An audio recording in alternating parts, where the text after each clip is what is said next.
She put her hand on my shoulder at the funeral and said, loud enough for the whole row to hear, "At least now the house won't be a burden to you girls."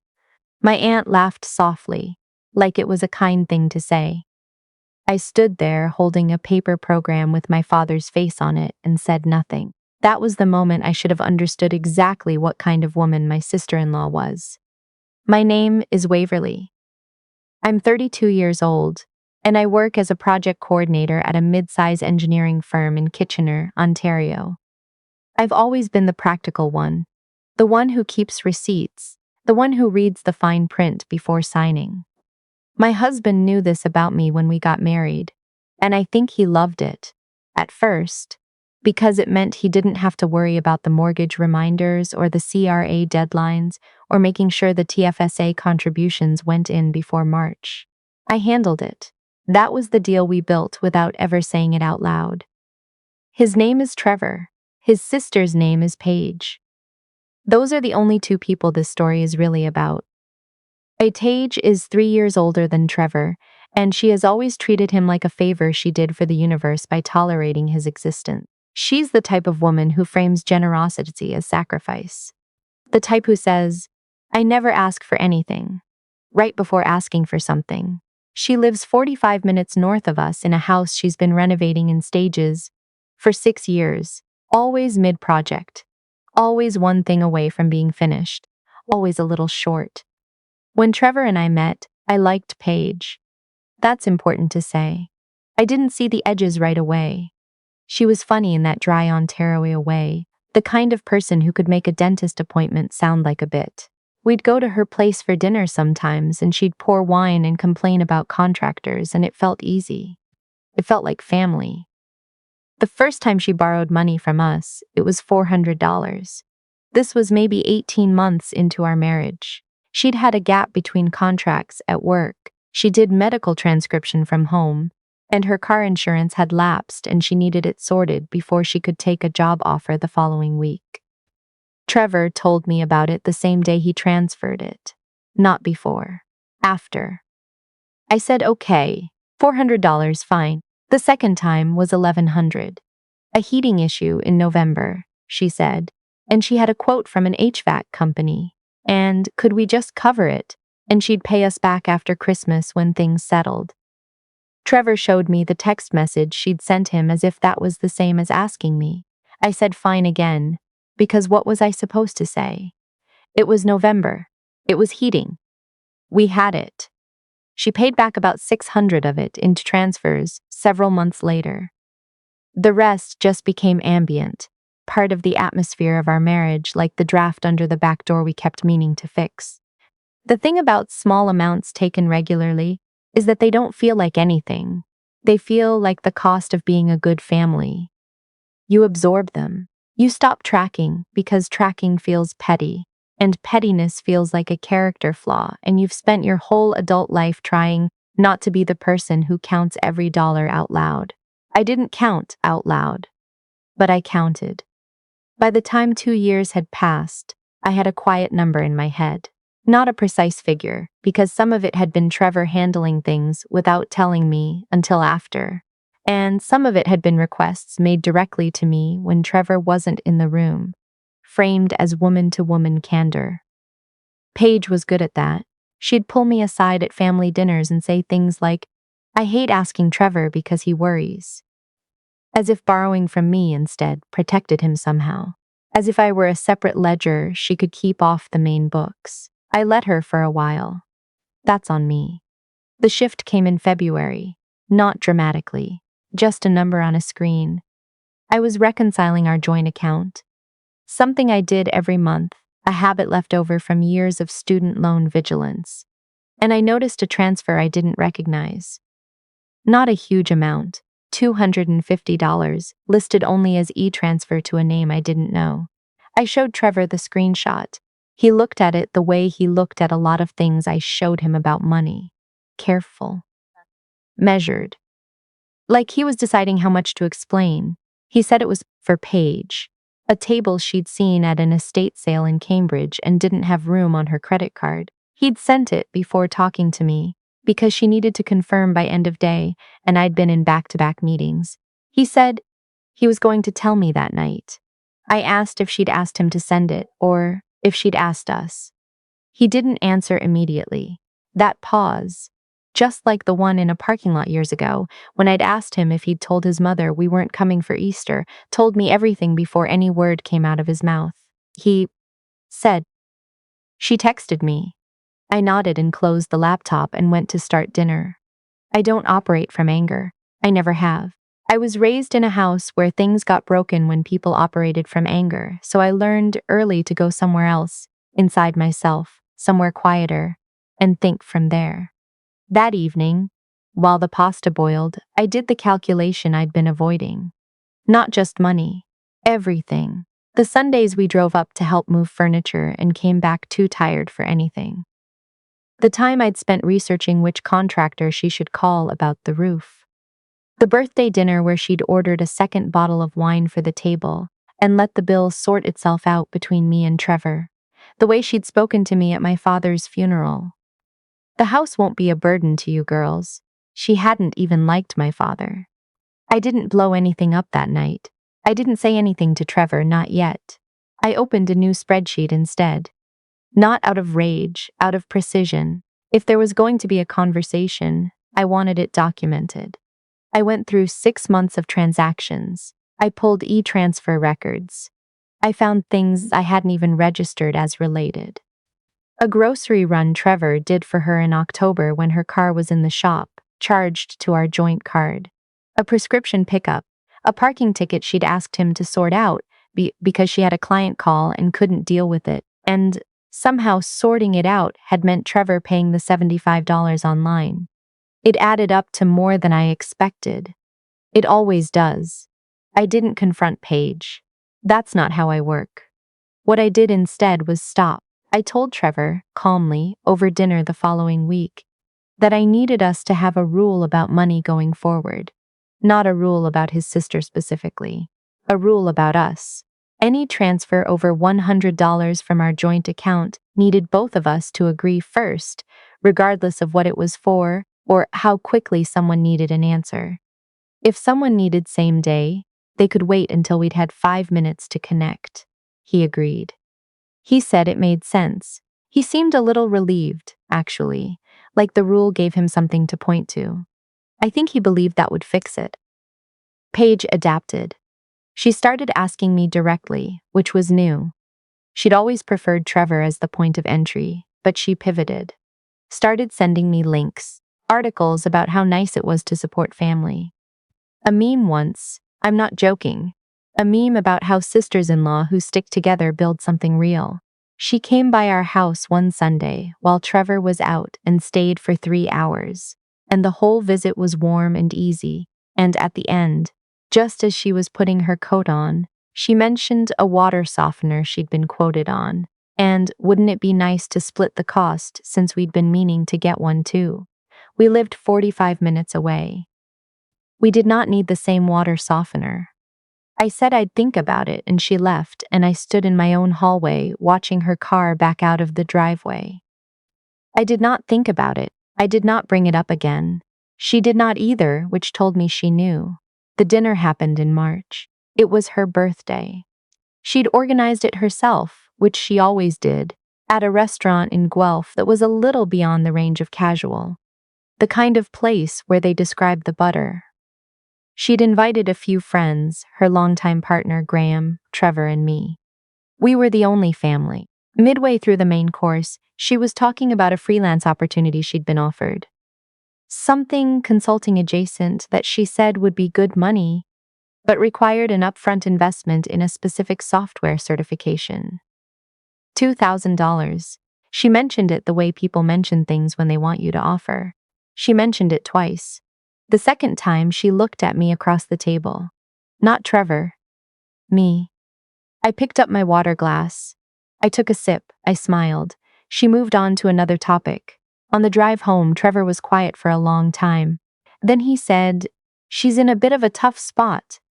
I said I knew. He said, "I was thinking we could help with the certification thing. Just as a gift, since it's her birthday." I kept my eyes on the highway. The lights of Waterloo were coming up ahead. I thought about the water softener I didn't need. I thought about my father's funeral. I thought about the pasta I'd cooked in February when I opened the spreadsheet for the first time. I said, if you want to give her a gift, it should come from your personal account, not the joint one. He frowned. He said that felt pointed. I said, the rule we have isn't pointed. We both agreed to it. He said he thought we could be flexible when it was a special occasion. I looked at him then, not mean, not angry, just clear. Trevor, I said, this isn't the first special occasion. It won't be the last. And I am not flexible about our joint account being a resource for your sister's professional development. He didn't say anything after that. We drove the rest of the way home in the kind of quiet that has weight to it. That night, I couldn't sleep. Not out of guilt, out of clarity, the kind that arrives when you finally stop arguing with what you already know. I lay next to my husband in our house, with our mortgage and our TFSA, and our sensible grocery habits, and I thought about every time I'd said fine. Every time I'd told myself that keeping the peace was worth more than keeping track. Every time I'd swallowed something because the discomfort of swallowing it was smaller than the discomfort of saying it out loud. I didn't want to be divorced. I want to say that plainly, because people assume that when a woman gets precise about money, she's already planning her exit. I wasn't. I wanted my marriage. I wanted Trevor. I just didn't want to fund a slow bleed while pretending it wasn't happening. So I did something I should have done much earlier. I separated my direct deposit. Not dramatically. Not secretly, exactly. I opened a new checking account at a different institution and redirected 60% of my paycheck there. I left 40% going into the joint account, which more than covered my share of our shared expenses. Mortgage, utilities, groceries, the streaming services. I did the math. My 40% was actually more than half of what we needed, but I wasn't trying to be punitive. I just wanted a portion of my income that was mine, undiluted, not accessible by e-transfer to anyone who texted Trevor on a Tuesday. I told Trevor what I'd done. Face to face, not as a confession, as information. He stared at me for a long moment. Then he said, when did you do this? I said, last Thursday. He said, you didn't talk to me about it first. I said, I'm talking to you about it now. And I talked to you about the joint account rule in February, and that lasted until March. He said, that's not fair. I said, I think it's very fair. You have full visibility into the joint account. Everything we agreed to share is still shared. I just have a private account for my own savings, which is something any financial advisor would recommend. He didn't say anything to that, because it was true, and we both knew it. A lot of people in Ontario maintain separate accounts. There's nothing unusual about it. There's nothing legally complicated about it. It's just that in our particular marriage, in our particular dynamic, me having money that Paige couldn't reach felt like a statement. And it was. Just not an aggressive one. The fallout didn't come from Trevor. It came from Paige. She called me on a Thursday evening, which was unusual. She almost always communicated through Trevor, which I'd long understood was strategic. This time she called my cell directly. Her voice was bright and fast, the tone people use when they're nervous and trying not to show it. She said she'd heard I'd been making some changes. I said that was a pretty broad description. She said she just wanted to make sure things were okay between us, that she valued our relationship, that she knew money stuff could get complicated, and she never wanted to be a source of stress. I let her finish. Then I said, things are fine between us, Paige. I'd just like to be asked before our money is offered, not after. That's all. She laughed. A little forced. She said, of course, that was totally reasonable, and she was sorry if she'd ever made me feel that way. Then she said, I do want to mention, and I hope this doesn't come across wrong, there's something that's been sitting on me. When my mom had that hospital stay 2 years ago, and I had to cover the parking and the meals and the back and forth. I was stretched really thin. Trevor said you both wanted to help. I did not remember that conversation. I did not remember agreeing to help with anything related to hospital parking. I said, Trevor may have said that. I don't have a record of discussing it. Her tone shifted, barely. Just a degree or two cooler. She said, well, I kept track of some of those things. I have some of it written down, and there it was. She was telling me she had a ledger too. Hers just ran in the opposite direction. I said, send me anything you'd like me to look at. I keep records as well, so we can compare. She didn't send anything. What she did instead was call Trevor. I know because he came home that evening with his jaw set and his coat still half on and said, she's really upset. I said, I imagine she is. He said, she said you threatened her. I thought about that for a moment, then I said, I asked her to send documentation. Is that a threat? He didn't have an answer for that either. What I did next was talk to someone I trusted, more than I trusted the situation. A friend of mine from university who had gone on to become a family law paralegal. Not a lawyer, but someone who understood the terrain. We met for coffee in downtown Kitchener, the kind of coffee that lasts 2 hours and solves nothing on the surface and everything underneath. She looked at what I'd put together. The spreadsheet, the transfer records. A few text messages Paige had sent me directly asking for things. She didn't say anything alarming. She said, calmly, that the amounts individually weren't large enough to pursue in small claims, but that there was a documentation pattern that would be useful to have, and that she knew a paralegal in the area who specialized in informal debt recovery if I ever wanted to formalize anything. I asked her if I was being unreasonable. She looked at me over her coffee cup and said, you've been subsidizing your sister-in-law's life for 3 years. You're allowed to stop. I drove home with the window down even though it was cold, and I thought about that word. Subsidizing. That's what it had been, quietly, incrementally, not generosities. A subsidy. The birthday gift request came back around in April, through Trevor. Paige had enrolled in the certification course. She'd found a payment plan option. She only needed $800 now, not $2,000. Would we consider splitting it as a belated gift? Trevor said it like he'd been practicing how to say it. I said, has she paid back the $1,100 from the heating bill? Silence. The $600 she transferred doesn't cover it, I said. There's still $500 outstanding. I can show you the records if that would help. He said he hadn't known there was still a balance. I said I know. That was the conversation where something changed between us. Not broke, exactly. Cracked. The kind of crack that lets the light in, to use a phrase I've always found annoying but can't think of a better one for. He sat at the kitchen table and I showed him the spreadsheet, and he didn't say I was wrong. He said he hadn't realized how much it had added up to, which I believed, because not seeing the whole numbers is easier when you're the one making the individual decisions.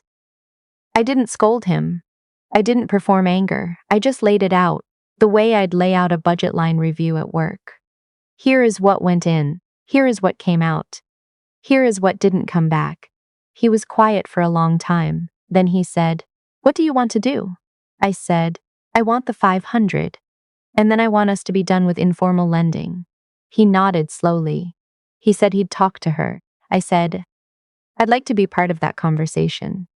He looked at me. I think he understood then that I wasn't going to be managed around it anymore. The call was the following weekend, all 3 of us on a video call, which was Paige's preference, and which I suspected was because she thought she'd be better at it on camera. She was, professionally, someone who presented over video. She was comfortable there. She opened with warmth. She said she was glad we were all talking. She said she cared about her relationship with both of us. I let her finish, and then I said, I'd like to address the outstanding balance from November 2022. The $1,100 we lent you, we received $600 back. That leaves $500. I'd like a timeline for that. She said she thought that had been settled. I said. I have the transfer history. It wasn't. She looked at Trevor on the screen. He looked at me. She said, I've done a lot for this family too, you know. The time I helped you move. The times I've been here for Trevor. I said, I'm not talking about time. I'm talking about money we transferred, in good faith, with an expectation of repayment. She said she felt like this was coming from a place of hostility. I said, it's coming from a spreadsheet. Trevor made a sound that might have been a laugh, quickly swallowed. Paige did not find it funny. Her face went flat in that specific way that meant she'd given up performing and was deciding on another strategy. She said she'd need some time to look into it. I said, of course, I can send you the documentation by email so you have it in writing. She said that wasn't necessary. I sent it anyway that evening, a clean summary, dates, amounts, what had been repaid, what hadn't, no editorializing, just numbers. She didn't respond to the email. What she did was talk to Trevor's mother, who then called Trevor, who then came to me and said his mother wanted to know if everything was okay because Paige had seemed very upset. I said, everything is fine. I sent Paige an email with a summary of what's outstanding. She's welcome to respond when she's ready. He said, my mom thinks you've been keeping score. I said, I have been keeping score. That's what adults do with money. He didn't argue. I think some part of him was relieved to have someone in his life who kept score, even if it was uncomfortable now that the score was visible. The response came not from Paige but from my mother-in-law. A long message, sent to my phone, which surprised me because she usually went through Trevor. She said she'd always thought of me as family. She said Paige had been through a difficult few years. She said she hoped I could find some compassion, that these things had a way of damaging relationships irreparably and didn't. I want to think about what mattered in the long run. I read it twice. I wrote back, I have a lot of compassion for Paige. I've demonstrated it financially for several years. What I'm asking for now is for that support to be acknowledged and the outstanding amount returned. I hope that seems reasonable. She did not reply. 3 weeks later, an e-transfer came in, $500, from Paige. No message, no note in the transfer field, just the amount, exact. I accepted it. I sent her a single text that said, received, thank you. She didn't respond to that either. At dinner that night, Trevor asked if I felt better now that it was resolved. I thought about the word resolved. I thought about what it meant to resolve something versus what it meant to simply reach the end of a process you'd started. I said, I feel clear, he said. I know this has been hard on you. I said, it's been clarifying. He looked at me like he wanted to ask a follow-up question but couldn't find the shape of it. I understood that. The truth is, what had been clarified was something larger than $500. It was a question about how our home worked, who was allowed to reach into it, and for how long, and what happened when someone finally paid attention to the reaching. Paige and I are not close now. We're polite at holidays, which are shorter than they used to be, because I no longer drive 45 minutes to sit in a kitchen where I'm simultaneously the source of stability and the person asking inconvenient questions. Trevor and I are okay. Better than okay some days. He pays more attention to the joint account than he used to. He asks me before he agrees to things. That's not a small change. His mother still hasn't mentioned the message I sent her. I don't think she will. Some people prefer not to acknowledge the moments they didn't win. Paige never enrolled in the certification course, as far as I know. Or she did and she found another way to pay for it. Either way, it wasn't ours to fund. I think about that funeral sometimes. My father's casket, the program with his face, her hand on my shoulder, and those 8 words that were so perfectly calibrated to make me feel like property. I was patient for a long time. Patient and quiet and useful. And then I opened a spreadsheet, and I stopped being any of those things, and every number on that page was a decision I'd already made without knowing I'd made it. Money doesn't lie. It just waits until someone pays attention.